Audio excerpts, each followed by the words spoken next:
Hi everybody, my name's Doug Wilson, and there's Bob. Hey, how you doing? Hey, how you doing? And this is Yellow Hawk Customs Outdoors, and we've got another knife showing for you.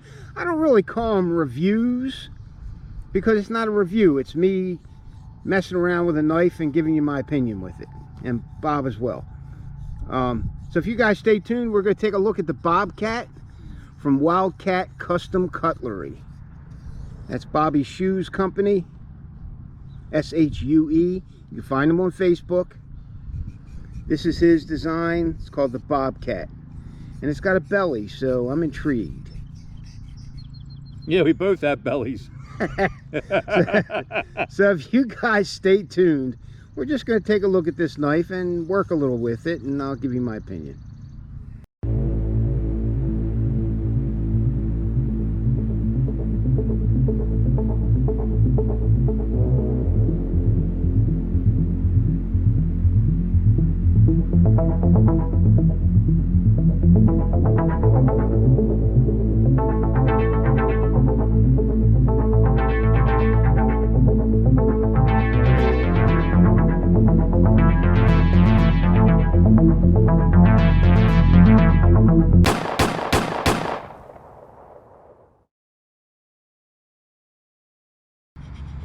Okay, so let's take a look at the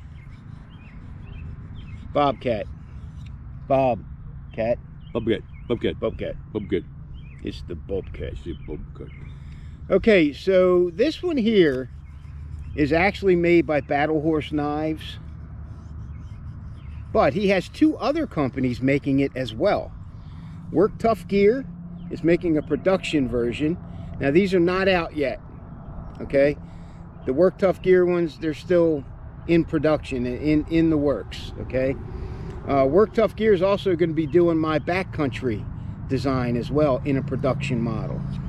So the other company is Joshua Blankenship at Ankara Knife Company. He does a lot of my designs as well, and he's doing a custom version of this. So if you know you're looking for a custom version of the Bobcat, go to Joshua Blankenship. Production, go to Work Tough Gear. I don't know how many of these that Battle Horse is going to build, but you have to get with Bobby Shue and he'll give you all the details.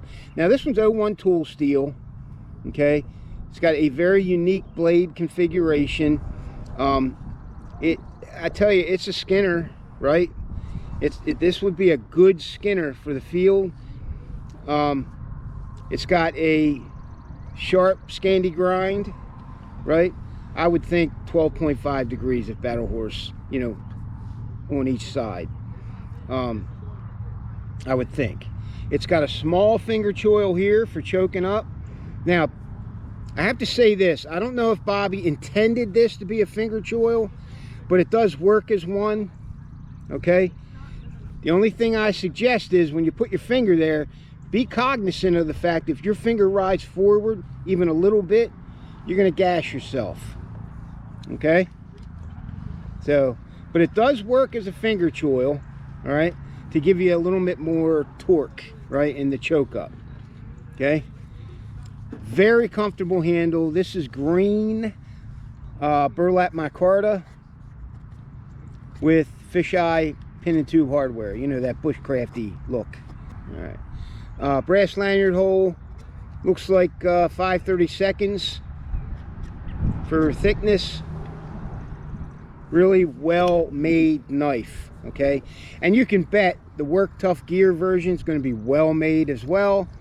And you know, Joshua Blankenship's work speaks for itself. Ankara Knife Company, okay? So let's do a little bit of work with this puppy.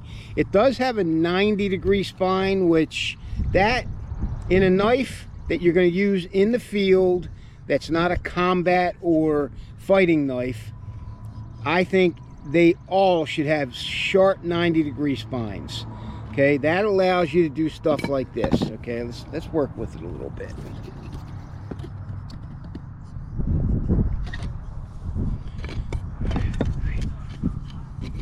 It's really windy out here. I wish it wasn't so windy.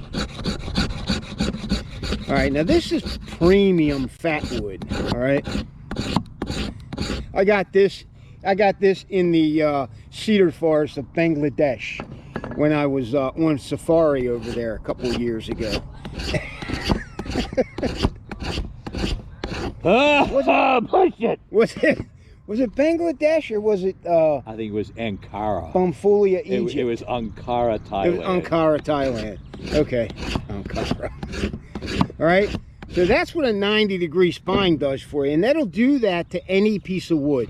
Okay, as long as it's sharp enough. And you know, I noticed that Battle Horse and LT Wright custom knives, they're the ones that make my Infinity, Delta Whiskey Infinity, really do good 90-degree spines, really sharp. Okay, and that's paramount in my opinion.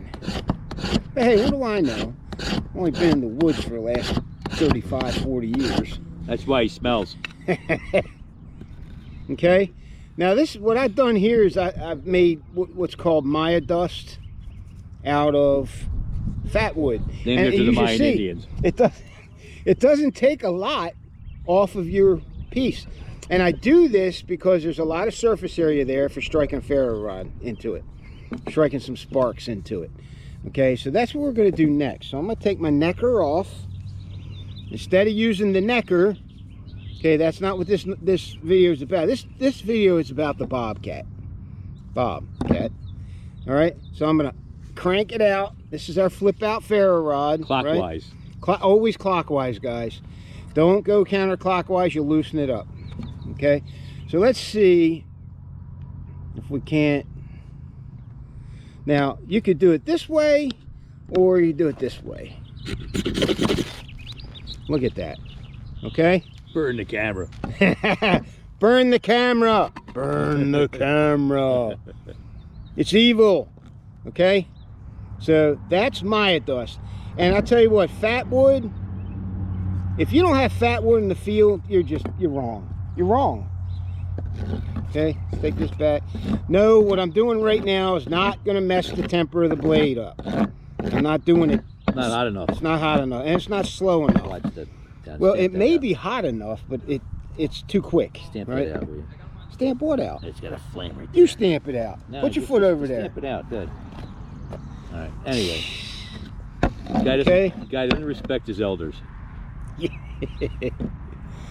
He is my elder, I'll give him that. So we, you know, we use fat wood. We called it pine pitch. You know, I mean, back in the day in the '60s and all, we used to find pine. You know, we just didn't call it fat wood. We had pine pitch. Ooh. We also did curls, but we didn't call them that. You know, we didn't call them feathers. Yeah. We called them pine. I think it was pine coning or some crap like that. I don't remember. We didn't call it anything. We just did it. Yeah, the nomenclatures change over the years. You know, but you know, as Doug was saying, bellies are really good. They're good. You can use like ulu work. You know, rocking it. You know, rocking the knife. The sharp spines are good. This is fun. I do this in bed every night. Good wristing. It's good wristing. But you know, the other thing is, I think that's really cool for an all-around knife is I really like the extended tangs on the back end. You know, like on that's a well-designed handle. Like on the Garberg or on the Bob's Bushcraft and all. They have that one little, you know, that striking piece on the back for, you know, doing Maya dust, doing cracking out nuts, you know. Right. I think if you're going to have a general all-around, you know, just all-purpose knife for the field, I think that 90-degree spine on the back is good. I think a nice belly is good. Personally, no offense, but I think this should go out about 6 inches or 5.5 inches. Yeah, Bob thinks it should be a bigger knife. However, I think they're doing a bigger version of this. And then I would put a scraper on the back, you know. One of the other things what I like about the Bob Now, why would you put a scraper on the back? Just give me your philosophy. I'll tell you. Because I don't agree with that. Go ahead. Well, what I'm saying is that on the Bob Bushcraft, Brothers of Bushcraft, right, they have a divot in here. I saw it, but which is supposed to be used for a fire. It doesn't work. It doesn't work. No, it doesn't work there. It does, but it doesn't. All right. Yeah, you really got to practice. But the reason I'm saying that, or even have a notch up here, if you're going to do a survival situation, the first thing most people don't do is make bows and arrows. So to have that notch in the back about the diameter of an arrow shaft, you can straighten out your reeds or your shafts, and that's what I would use that back end for on the bobs. So I think that if you're going to take a knife in the bush with you, it should do a myriad of things. Now, it can't do everything because, you know, like you used to put saw blades on the back of the knife and all that stuff. One of the reasons why saw blades are on the back of knives was to extract pilots out of aluminum helicopters, okay, or plexiglass. That's the only one of the only reasons, because they don't really work adequately enough because they're not long enough to give you a full push or a draw. Or you know, back in the 80s when those sawbacks were really popular and they started, the Rambo thing. He took the concertina wire, he put it in one of those notches, and he started twisting. Right. That's where that comes from. Yeah. Okay. But you have that on the, is it the Tahoma? Or the Tahoma has a notch for like bending wire. It does. It does have a notch in it. Yep. So I mean, you can only put so much on a knife before the knife just becomes inadequate. The way I see it, you know, it doesn't function. So I think that I really like the handle on here. It's a really nice handle.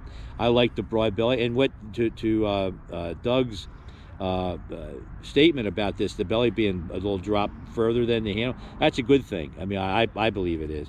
But yeah, I mean, you want to get the most out of your knife. So like if you're going to make throwing sticks, if you're going to make, you know, slingshots, if you're going to make arrows and shafts and all, you want a scraper. You want to be able to plane the bow staff down. You want to be able to straighten your arrow shafts, because that gives you another, it just gives you another tool or weapon for hunting or personal defense or whatever. So I think that that those are good things to have. The you know, the knife is your companion. You know, this is the thing that's going to help you through, and you should be able to make stuff from a knife, because it's just the way it is. You can make things with a knife. Okay, that's just my own philosophy. All right, give me that knife back. Okay, so there it is, Bobcat. Now I just made that Maya dust and struck it with a ferro rod, right? Let's get this right here. You guys want to see my pretty face? Let's get rid of Bob. Well, I think we're both in it now. Yeah. It's okay. I mean, I think we're both in it now. I think that's fine. I'm not hurt. He's so jealous. I'm not jealous. He's jealous of me. Not at all. No, I'm very proud of him.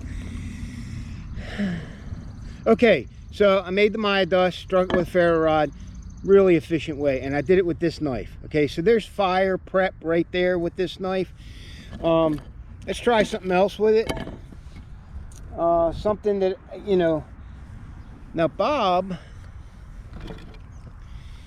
he's not into this, okay, but I am. Okay, so here's what we're going to do now. We're going to do some, what do you call them, Bob? Feather sticks. Feather sticks, okay, or feathers. Or feathers. Now, I'm not a proponent of keeping them on the bone, okay? I like to make them and put them where I want them. Okay, and I tell you what, if this knife didn't feather stick, I would throw it in the garbage, because it's got a nice Scandi grind, and it should. I'll tell you, it's one of my favorite edges, either a flat or a Scandi. The flat has to be a pretty well-made hardened knife, because you can get chips in a flat, you know, bladed knife. The Scandi grind, any knife you can get chips in it, but there's less meat behind it. But the Scandi grind, as far as I'm concerned, when people put like Scandi with a micro bevel, I get rid of the micro bevel. See, I keep it because it makes it stronger. It just serves no purpose for me. So I mean, you know, and I'm not using a knife to beat up tanks or anything, you know. So. All right, so there's the meat of fire starting, right? There's the meat. And you can even chop that up into smaller if you want. You can rocker those things. Well, here's what I'm going to do with that, right? I'm going to make some more Maya dust out of this. And this is what we used to call kindling. So you take small branches and break them up and, you know, crack them open or whatever. You know? These 90-degree spines they're just the shiznit.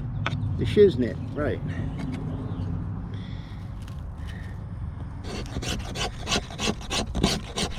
Now it works better with fat wood, because fat wood has resin in it and it holds that wood together while you're fluffing it up, I guess. Smells good too. Yeah, I love the smell of fat wood. I love pine smell. And this is grade A stuff. I mean, this is what you're looking for in fat wood. That translucent amber look to it. Orangey amber, yeah. This is a perfect piece. A lot of resin. I think somebody sent me that. Oh no, I found it in Bangladesh, right? I have a box full of it from Canada. Yeah. And birch. Yeah, me too. I got a box of that stuff too. Okay, Dan so Charbonneau sent it to me. who? Dan Charbonneau. Yeah, he's a good guy. He is a good guy. And there it is. Okay, now that was just a little bit of fat wood with all these other shavings. And I'll tell you, if you can't start a fire with this right here, you're gonna have issues. One of the reasons why the alcohol and the oils sort of things work is if you have wet wood, you need some time to dry it, okay, before it becomes combustible. So if you have regular tinder and you're trying to dry your wood, you know, and it doesn't catch or it won't stay lit, then it's going to be harder to dry that Pop, wood. Can you stamp that out for me, please? It's going to be hard to dry that wood out, right? So one of the things about the resins and the oils and all, it makes a longer little base fire to start drying that kindling that you put on top, or the tinder you put on top of it. Because I've seen guys, you know, you watch a lot of YouTube videos where they do this and then they smack it and they have birch, you know, they do the birch powder, you know, on the underside of the bark, you know, and man, they hit it with a ferro rod, and then they take this big clump of shit and throw it down on top of it. And I keep saying, wait for it to catch, because you can smother it, you know. But that stuff is just so, you know, just so hot. Yeah. It works well, you know. So good stuff. Good stuff. It's good to have in your bag. A little bit of batoning with it. Now, this is another thing a knife should do. Okay, this one's not too small that you can't baton with it. So good 4 inches. It's about 4.5 inches. Okay. Yeah, you don't want to baton a wood that's bigger than your knife or longer in diameter than your knife, because it only gets stuck. It's just hard to do. It's hard and it gets stuck, you know. He's got a good anvil in the front here for pounding. I mean, really well designed, different looking knife. Yeah, very similar to the Habilis anvil in the front. Yep.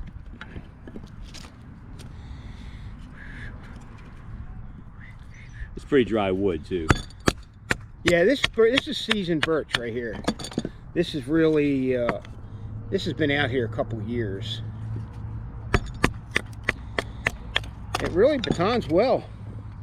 Splits that wood right open. Oh, it's that belly, you know, and weight. I mean, for a small knife, it's got a nice heft to it also. Contrary to popular belief, you can baton with a thinner thickness knife. This is only 5/32.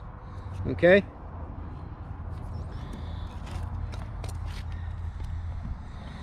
Okay, so the Bobcat really is not a chopping knife, okay? Light chopping, if you're building something, sure. But to actually chop wood, no. Not gonna do it. It's too light and too short. It's too short, it's not long enough. You have to have leverage, you have to have weight and leverage. But it will baton. Well, you got something banging on it. It's an anvil effect. Now, all wood is different. This is a piece of seasoned maple, and I mean, it's been out here seasoning for a while. Woo! That's some hard wood. So, like I said, not really a chopper. The heft just isn't there. But if you needed to notch with it, yeah, or whatever, you can't choke back on it. You can do that. You can notch with it. That's pretty good.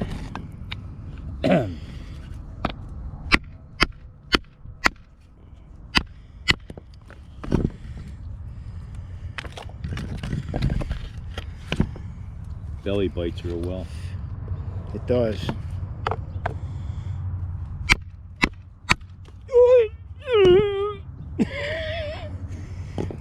Hit my noodles. All right, this is a really hard piece too. Not sure it's going to do it.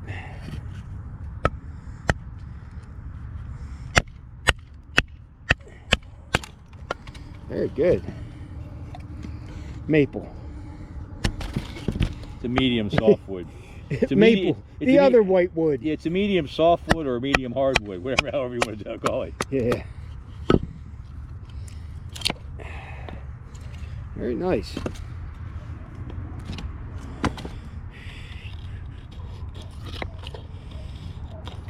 Now it's hard to feather hardwood, especially if it's seasoned. But you can get some decent feathers off of it. You'll get smaller curls. Yeah.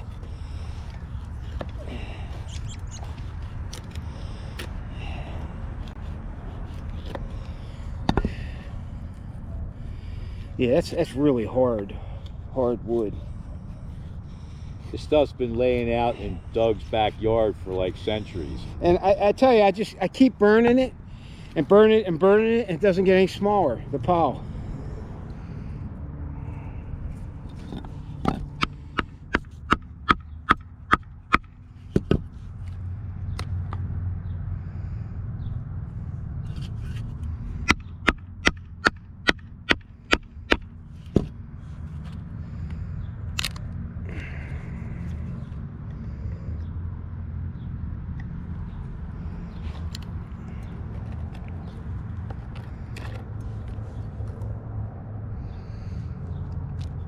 Pretty cool. Makes good clean notches.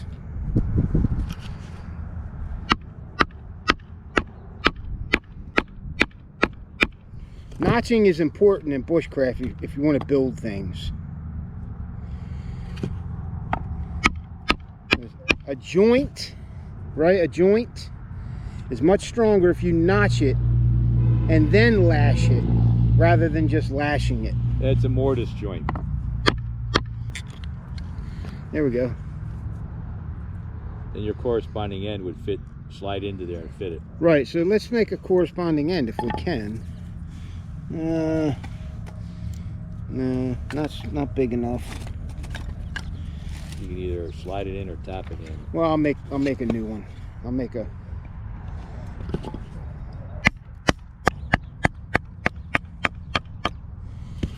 Nice sunny day. About 60 degrees, good wind. Very pretty, very comfortable. I'm still sweating. Very comfortable. You're actually doing work.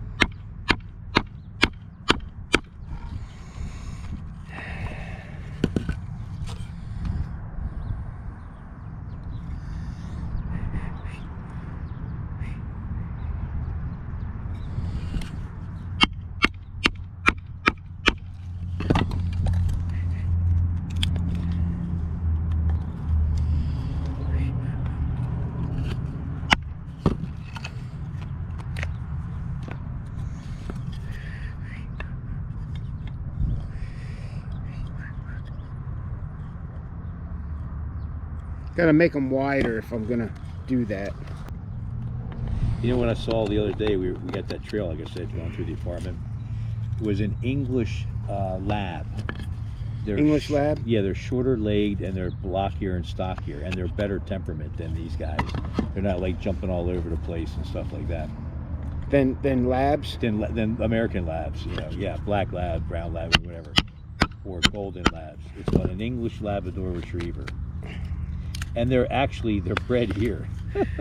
Oh yeah. Yeah, but they have a shorter muzzle and stockier, and they all right. they're So not as hyper. Does it fit? yeah. Bang it with your thingamajiggy. All right, and do that too. Tongue and groove. Okay. There you go. So and then if you lash this, it becomes a much stronger joint, right? Mm-hmm. That's a pretty good joint. I mean, if I spent some more time on it. Yeah, if you could do something like that, if you wanted to do one of those saws, what do they call them? Bow saw? Bow saw, yeah, out of wood and everything, and you just had a blade, use the wrap, the ones you can take them apart, put them back together. I tell you, when I'm in the field, I'm all about doing things efficiently. Less work. Well, I You know understand what I mean? that, but I'm saying, like, that's the whole thing about this whole bushcrafting thing is you carry tons of stuff into the field with you, and if you go anywhere, you need a mule or your wife. The thing is that that whole thing is you're going to stay in one place for a long period of time. Right. Okay, but if you're going to move, shoot, communicate, you don't have time for that. All right, so let's just wrap this up a little bit. I want to say something about the edge on a knife. Okay, now this is 01 tool steel. Okay, you cannot expect this knife to stay sharp after a whole day of working with it. Okay, it's just not going to happen. Okay, not with 01 tool steel. CPM 3V, you might be able to do that. Okay, but when I'm finished with it, what I'm going to do is I'm going to take it to one of my diamond rods on one of my sheath systems, or a diamond stone like this, and I'm just going to touch it up. All right, touch it up. It's really easy to touch up a Scandi grind. You just put that bevel on the steel and go for it. I'll tell you what a lot of guys don't do is they'll use their knife for a day or two or a week and just put it back in its sheath. Every time you use your knife, whether it's dull, sharp or not, you should touch it up all the time, because it's going to be that day when you need to grab it and it's not sharp. Okay, and you have nothing to sharpen with. So it's all about your tool and gear maintenance. Always wax it. Oh, look at that. Always polish it. Yeah, he's shaving his arms. You know, always sharpen it, always tighten it. Not bad. You know, whatever. So a little bit of pre-preparation goes a long way down the road. Okay, now if you want a hair popping sharp, then go ahead and do that. Right, work with it a little bit, get a hair popping sharp again. But just remember, with 01 tool steel, it's going to get dull as you use it. So when you're finished with it, touch it up and make sure it's just decently sharp. And as long as it cuts, it cuts. Right? Make sure it's clean too. No, yeah, clean. And then don't do this to yourself. This, you know, don't try to shave your hair and then cut yourself. It's just okay. So 01 tool steel is not a bad steel for this knife. It's actually one of my favorite high carbon non-super steel steels, right? 01. Okay, good stuff. I really like it because 01 you can strike it right on a rock or something and get a spark, right? If you got some char cloth or whatever, you want to do some primitive fire making or whatever, this steel will do it, right? A lot of other steels will not strike, you know, you can't get a spark from the steel, okay? And it's easy to sharpen. So you can work with this knife all day, and then within 10 minutes you got it back to, you know, cutting yourself, shaving hair again, right? So 01 tool steel. As a matter of fact, the Delta Whiskey Infinity, the first lot, he just read my mind, was 01 tool steel. Okay, now the second lot is CPM 3V, and I'm sure Bobby Shoe's going to be doing this knife in CPM 3V eventually, or a knife like it. Okay, so anyway, that's the Bobcat from, what was it, Wildcat Custom Cutlery, right? Bobby Shoe, great design, brother. This is a workhorse. Okay, if you want a small bushcrafter that will also field dress and skin, you know, check out the Bobcat. What do you think, Bob? Yeah, I think that if you're going to carry, you know, as an everyday carry, one knife, and and it's going to be in a short package, I think it's really a nice package. I really do. Like I said, I would just put some sort of pommel thing on the back, and that's just me. But other than that, I think it's all around, and maybe extended another inch and a half, and I think you'll have a prime everyday carry. Yep, nice. Nice. All right, guys, it's Doug Wilson from Yellow Hawk Customs Outdoors, and the Grizz. See ya. Out.